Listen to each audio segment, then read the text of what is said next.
Madame, Monsieur, bonsoir et bienvenue dans Questions Écho. Nous entamons ce mois d'octobre dans un climat d'incertitude généralisée. Mais ce soir, nous nous arrêtons sur le pilier de notre économie, l'agriculture. C'est dans peu que la saison agricole commence en retard. Et si le coronavirus floute déjà la visibilité chez presque tous les opérateurs économiques du côté de nos agriculteurs et éleveurs, eh bien les cieux sont davantage plus sombres à cause justement de la pluie, d'autant plus que la campagne précédente a été mauvaise. Alors sous quels auspices se présente la saison agricole et comment soutenir ce monde rural en difficulté? Le professeur Larbi Zegdouni, expert en agriculture, répondra à nos questions en première partie de l'émission. Ensuite, et sans transition, nous irons dans le monde des affaires et discuterons en compagnie de l'avocat d'affaires Mohamed Oulkhouir de l'avenir de la CFC, de la Casa Finance City à la lumière de la réforme de l'organisation de Casa Finance City. Son décret de loi relatif vient d'être adopté par la Commission des finances de la Chambre des représentants et celle de la Chambre des conseillers. Vous saurez tout sur les tenants et aboutissants de cette réorganisation en seconde partie de Questions Écho. Bienvenue à tous.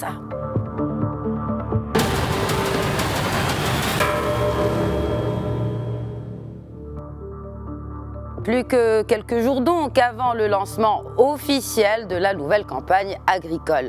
Les deux précédentes lourdement marquées par une faible pluviométrie, celle-ci démarre en pleine pandémie. Pour que le secteur reprenne sa pêche, le ministère de l'Agriculture promet la rescousse. Ala Abnani et les détails. La campagne agricole 2020-2021 démarrera officiellement la deuxième semaine d'octobre. Elle se déroulera dans un contexte marqué par la pandémie qui a perturbé les activités agricoles et asséché la trésorerie des exploitants.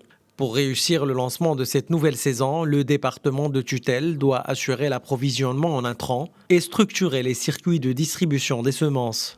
Un programme d'assolement a également été mis en place pour les cultures d'automne. Il concerne plusieurs types de cultures, telles que les céréales, les légumineuses, les cultures fourragères, sucrières et maraîchères. La superficie prévisionnelle d'ensemencement des sols est estimée à 5,3 millions d'hectares. Le ministère de l'Agriculture a promis de mettre à la disposition des agriculteurs plus de 2,2 millions de quintaux de semences certifiées. Les prix seront de 175 dirhams le quintal pour le blé tendre, 195 dirhams le quintal pour le blé dur et 375 dirhams le quintal pour l'orge. Le réseau de distribution sera lui aussi renforcé par plus de 500 points de vente. Pour les engrais, les disponibilités tournent autour de 700 000 tonnes. Outre le financement de cette nouvelle campagne, les agriculteurs restent préoccupés par un déficit hydrique inquiétant. Pour les accompagner en ces périodes difficiles, le ministère de l'Agriculture et le Crédit Agricole vont lancer une panoplie de mesures et un programme de financement adapté avec des taux compétitifs. Et avec nous depuis Rabat, professeur Larbi Zegdouni, expert en agriculture et professeur à l'Institut vétérinaire et agronomique Hassan II de Rabat. Bonsoir, professeur Zegdouni. Bonsoir, Madame Khadija. Avant de parler de la campagne qu'on s'apprête à commencer dans, n'est-ce pas, le monde rural, si on revenait avec vous sur le bilan, n'est-ce pas, mitigé de la campagne passée. D'abord, merci pour l'invitation pour discuter ou échanger quelques moments sur une question d'actualité et qui a toujours été dans le cadre de notre économie nationale, notamment, j'entends l'agriculture. Pour ce qui est du bilan de la campagne agricole écoulée, c'est-à-dire 2019-2020, disons que c'est une campagne agricole qui a été affectée substantiellement par l'insuffisance des pluies. Laquelle insuffisance des pluies fut quantitative, mais il fut doublée aussi par une inégale répartition temporelle. Il y avait des moments où les pluies étaient suffisantes, mais des moments critiques, notamment pour le développement des céréales, les pluies avaient manqué. Ce qui fait que je crois que nous ne pouvons plus nous contenter d'une évaluation, j'allais dire, globale, sans distinction entre les filières. Très bien. ce qui reflète d'une certaine manière une plus grande diversification de l'agriculture marocaine, et ça c'est incontestable. Si pendant les années 80, par exemple, la sécheresse qui avait sévi pendant plusieurs années successives au début des années 80, l'économie agricole et avec elle l'économie nationale s'effondrait, c'est à cause essentiellement de l'impact de la sécheresse sur le secteur céréalier, qui occupait une place, un poids économique prépondérant dans l'économie agricole et par là dans l'économie nationale. C'est vrai que l'année passée, la céréaliculture a été fortement impactée par la sécheresse, si bien qu'en définitive, la production finale des trois céréales principales que sont le blé dur, le blé tendre et l'orge s'est établie finalement à 32 millions de quintaux seulement, ce qui illustre une diminution, une chute de 39% par rapport à l'année qui l'avait précédée. Mais il faut préciser aussi que l'année d'avant fut elle aussi moins que moyenne. Elle aussi, elle était affectée par une sécheresse certes de moindre gravité que l'année passée, mais il fut quand même une année sèche. Mais si on compare les 32 millions de céréales produites en 2019-2020 par rapport à la décennie du plan Maroc vert, durant laquelle la production nationale moyenne des céréales était de 75 millions de quintaux par an, finalement, la production de cette année qui vient de se terminer, la campagne agricole 2019-2020, finalement a chuté de 57% par rapport à la moyenne de la période du plan Maroc vert. C'est tout ça pour vous dire l'ampleur de la diminution et donc de la crise du secteur céréalier. C'est d'autant plus important que c'est vrai, l'agriculture s'est beaucoup diversifiée, que l'agriculture a amélioré sa résilience du fait justement de sa diversification. Ceci étant, il n'empêche que le secteur céréalier occupe encore jusqu'à aujourd'hui entre 4 et 5 millions d'hectares de superficie agricole utile sur un total qui doit tourner autour de 9 millions d'hectares. C'est tout ça pour vous dire que même si la part de la céréaliculture dans le produit intérieur brut agricole reste quelque peu limitée et a tendance à diminuer, ceci étant, en termes d'occupation de l'espace agricole et donc en termes de population agricole qui investissent dans la céréaliculture, ce secteur reste particulièrement important et qui joue encore un rôle essentiel dans l'économie agricole. Professeur Boudoni, alors, oui, alors, oui. Parce qu'il faudrait aussi qu'on parle de l'autre effet qui a pesé sur l'agriculture pendant cette campagne 2019-2020, nommément la Covid-19. Quels sont les effets, les détails des effets sur ce monde rural? Oui, professeur. J'allais revenir juste pour compléter le bilan. Même sommaire rapide de la campagne agricole écoulée, si la céréaliculture a profondément pâti de l'insuffisance quantitative et de la mauvaise répartition temporelle des précipitations et même spatiale, le secteur dit d'arboriculture fruitière, le maraîchage, malgré tout, semble avoir enregistré des avancées substantielles, du moins en termes de prévision. Quoique, pour l'arboriculture fruitière, j'entends les agrumes, j'entends l'oléiculture, il faut attendre. Il faut attendre quand même, parce que c'est vrai que les pluies d'avril et de mai, qui étaient tardives pour le cycle des céréales, étaient bénéfiques pour l'arboriculture fruitière, et ajouter à cela les inondations de l'été qui ont été bénéfiques pour la phéniciculture, c'est-à-dire pour la production de dattes sur les palmiers dattiers. Encore faut-il attendre, parce que les pluies du mois de septembre, et là pour le mois de septembre c'est terminé, il n'y a pas eu de pluie, mais espérons que le mois d'octobre va être pluvieux, parce que ça impacte la production de l'arboriculture fruitière. Rapidement, l'impact du Covid, pour qu'on parle de la prochaine campagne. Malheureusement, on est vraiment très court en temps, professeur Zegdouni. Sur la base de l'impact Covid et de l'impact de sécheresse, comment se présente, sous quels cieux se présente la prochaine campagne? Alors justement, à la sécheresse s'est ajoutée la pandémie. Laquelle pandémie? Et là aussi, il faut faire la part des choses. Il faut se situer au niveau global, à l'échelle nationale. Si on compare le secteur agricole et les effets qu'il a dû subir certainement de l'effet conjugué de la sécheresse et de la pandémie, certes, il a pâti quelque peu, mais comparativement à d'autres secteurs de l'économie nationale, on peut dire qu'il s'en est pas mal sorti, toute proportion gardée. Parce que si on peut dire que le secteur touristique est sinistré, et il en est de même pour d'autres secteurs ou branches des secteurs de services. Pour l'agriculture, on ne peut pas dire que ce fut autant. La gravité était aussi forte, aussi grave. Donc finalement, on n'entame pas une campagne agricole sur une base qui soit négative ou en tout cas pessimiste. Donc vous restez optimiste, professeur, pour la campagne qui s'annonce?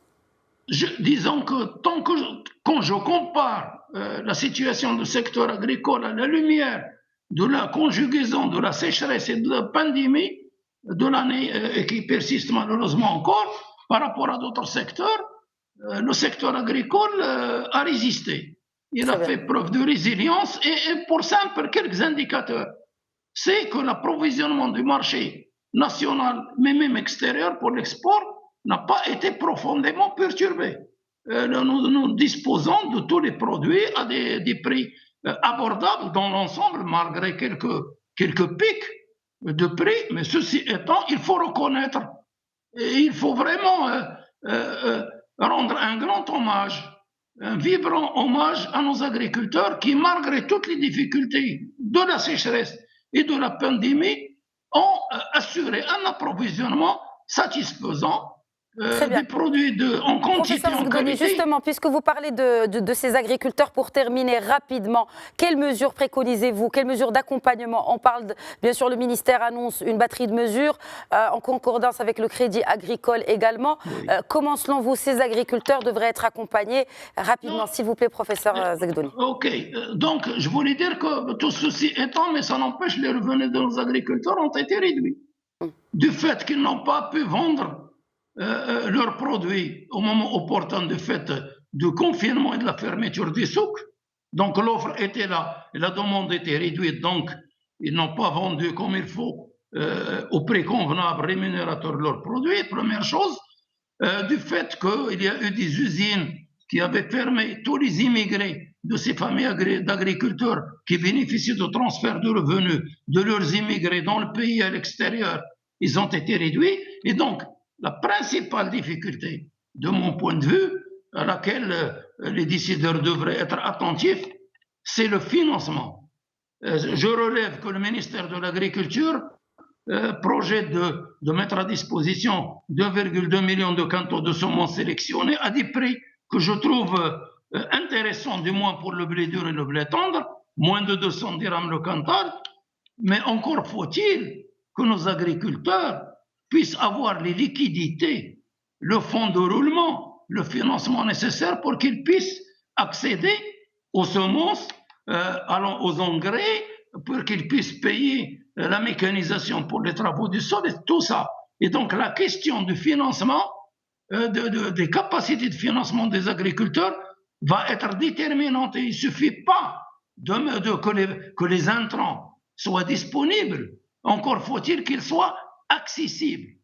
Et globalement, nos agriculteurs semblent être en de sérieuses difficultés à avoir les capacités suffisantes pour financer, comme il se doit, comme il faut, ou du moins au niveau requis, le démarrage de la campagne agricole.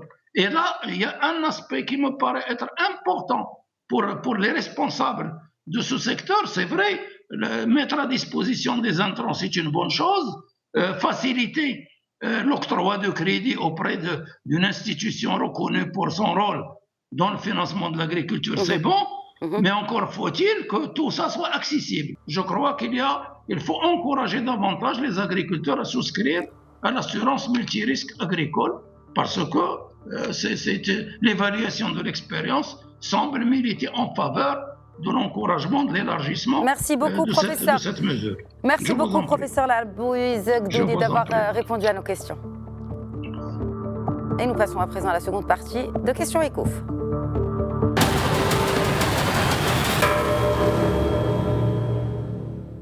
Casablanca Finance City, CFC, se réorganise et grâce à son nouveau cadre juridique, la place aspire à plus de transparence. Les détails dans ce papier de Ala Benani. Le ministre de l'économie et des finances, Mohamed Menchaboun, a finalement pu faire adopter le projet décret-loi de Casa Finance City par la commission des finances des deux chambres. Le nouveau texte apporte plusieurs changements. L'une des principales dispositions vise la refonte des institutions financières opérant dans le secteur de la gestion des actifs. Le texte de présentation du projet met l'accent sur l'élargissement des activités éligibles au statut CFC pour couvrir d'autres services liés aux plateformes de financement et d'investissement. Le texte a également prévu des mesures transitoires. Le régime fiscal en vigueur avant le 1er janvier 2020 demeure applicable aux sociétés de services ayant obtenu le statut CFC avant le 1er janvier 2020. Idem pour les entreprises qui exercent leurs activités conformément à la loi de 2010. Pour ce qui est des demandes du statut CFC, le projet de décret-loi fixe les modalités d'instruction par une convention établie entre les autorités de CFC et ceux de supervision. Le texte évoque aussi les critères d'obtention du statut. Pour être éligible, il est impératif de remplir certaines conditions. En tout cas, pour être validé définitivement, ce projet devra passer par le circuit législatif avant le 6 octobre prochain, 3 jours avant l'ouverture de la session parlementaire d'automne. Et avec nous depuis Tanger, Maître Mohamed El-Khouer, avocat d'affaires. Bonsoir, Maître El-Khouer. Bonsoir. Le projet de loi donc a été adopté, disons-le in extremis, puisque la réunion du Conseil des affaires économiques et financières, ECOFIN à Bruxelles, est prévue le 6 octobre, donc mardi prochain. Pensez-vous qu'avec cette réforme, le Maroc serait retiré de la liste grise des paradis fiscaux instaurée depuis 2017 par l'OCDE et l'Union européenne ? Alors c'est difficile à dire, puisque je peux difficilement anticiper de ce que va décider l'Union européenne. Enfin, vont décider l'Union européenne et l'OCDE. En tout cas, du point de vue des autorités marocaines, tout ce qui devait ou qui pouvait être fait pour rassurer nos partenaires européens au sein de l'OCDE a été fait, puisque là, il s'agissait réellement plus de les rassurer au plan psychologique que modifier de fond en comble une situation qui, de mon point de vue, n'était pas au préalable particulièrement problématique. La thématique principale et ce qui a motivé ce placement, c'était plutôt la question de différence de taux d'imposition entre les activités à l'international et les activités en local.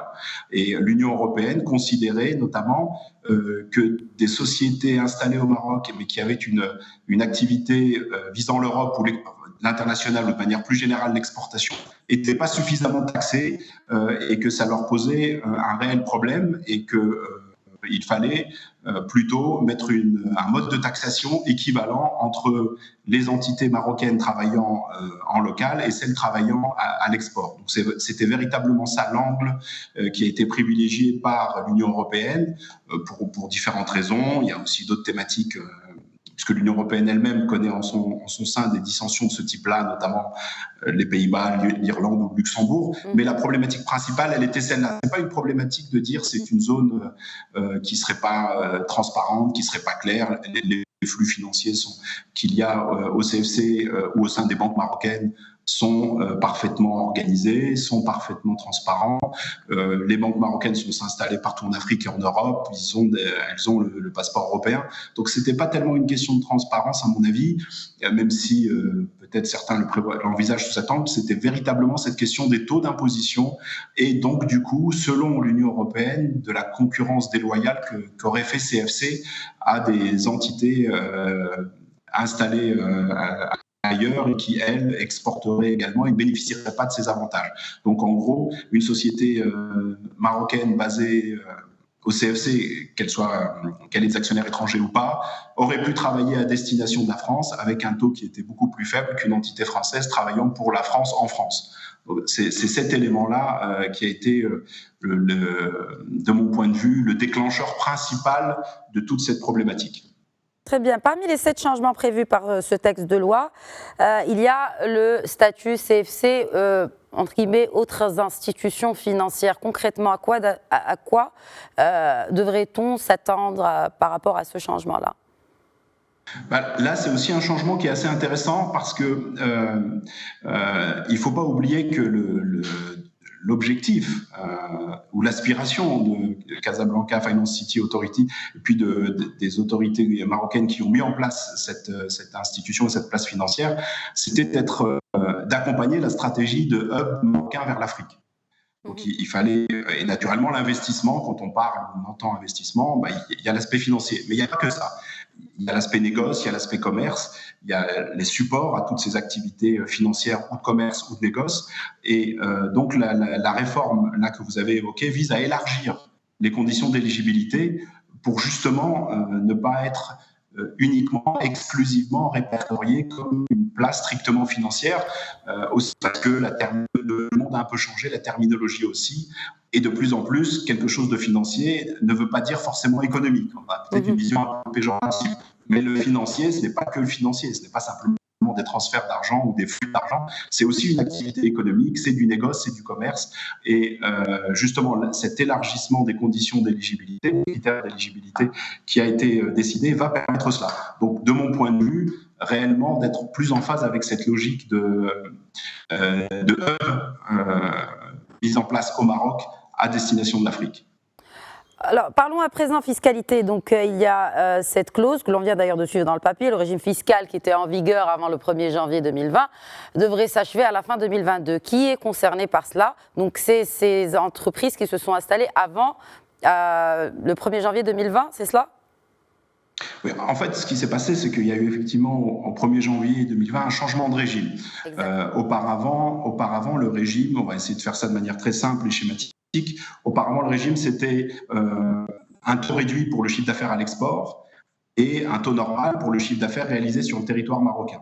Et c'est ça que justement dénonçait l'Union européenne en disant ce taux réduit à l'export crée un certain nombre de difficultés. Donc la réforme qui a eu lieu à partir du 1er janvier, c'est de dire que votre chiffre d'affaires soit à l'export ou réalisé au Maroc, l'imposition au titre de l'IS sera de 15%. Donc on a un régime à 15%, alors qu'auparavant on pouvait avoir 0 et puis surtout 8,75 pour le chiffre d'affaires à l'export et 30 pour le chiffre d'affaires local. Donc c'est pour ça que tout à l'heure je disais que la problématique véritable, ces taux d'IS, selon eux, beaucoup trop bas pour le chiffre d'affaires à l'export. Et donc, en rehaussant ce taux et en le portant à 15, sachant que, par exemple, un certain nombre de pays d'Europe ont des taux à 10, 12,5, 15%, on rentre dans la moyenne. Très bien. On va terminer avec ce classement. Maître Olkhouer, CFC donc, a perdu 5 places dans le classement mondial des places financières, le Global Financial Center Index. Que vaut ce classement, selon vous ? C'est assez difficile pour moi de me prononcer parce que je ne connais pas les critères de classification que met en place cet index. On sait qu'on a énormément de systèmes de ranking qui sont organisés par différents pays, différentes institutions. Donc il est très difficile, sans connaître réellement la méthodologie, de pouvoir se positionner ou donner un avis sur ce classement. Très bien. Alors, est-ce que vous pensez justement que Casablanca Finance City a perdu de son attractivité de par justement les changements qu'elle s'apprête à appliquer? Moi, je préfère parler de hub, va justement du fait de ces modifications, donc l'élargissement des critères d'éligibilité, ce taux d'imposition à 15%, quel que soit le type d'activité, ce qui apporte quand même énormément de simplification et de clarté, va permettre au CFC et à ce hub de continuer sa percée, puisqu'il a quand même beaucoup de choses ont été faites et ça s'est beaucoup développé au cours de ces dernières années. Et c'est d'ailleurs pas pour rien que l'OCDE ou l'Union européenne et plus précisément l'Union européenne, considérait qu'il y avait une forme de concurrence et que cette place commençait à être beaucoup plus visible, à être beaucoup plus gênante peut-être pour certaines autres places financières. Donc à travers ces éléments-là, on aboutit à essayer de rééquilibrer un peu les choses et donc du point de vue des Européens, d'avoir une concurrence un peu plus équitable selon eux. Pourquoi pas, les conditions d'une concurrence seront en place et donc les meilleurs parviendront à obtenir des résultats et à prospérer. Donc de ce point de vue-là, tant mieux. En tout cas, ce que l'on peut dire par rapport à tout ce que l'on vient d'entendre de Maître Olkhouer, c'est que vous défendez bien finalement cette cause de Casablanca Finance City. Merci beaucoup Maître Olkhouer d'avoir répondu à nos questions. Je vous en prie. Bonne soirée, au revoir. Merci. Et bonne soirée à vous tous.